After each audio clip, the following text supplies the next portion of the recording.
Weet jy wat besef ek nou? Ek was in versekering vir amper 17 jaar. En ek het 'n produk verkoop aan Eskom employees.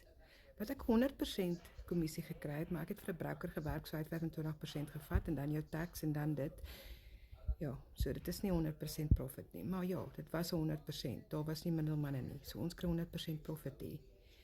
En dit is 'n legit ding. Ek moes ook my kursusse doen. Ek moes ook vir training gaan want ek moes weet wat hierdie produk is. En hierdie digital online besigheid wat ons nou begin, dit is ek wens ek het dit 17 jaar terug geweet.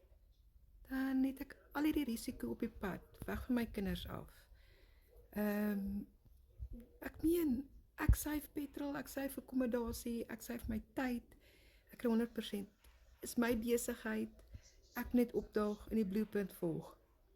Ek het so 'n klein videoetjie wat ek hierbo aan gaan sit oor my lewe op die pad as 'n financial advisor. So as jy 'n rep is, het ek vir jou 'n ander opsie.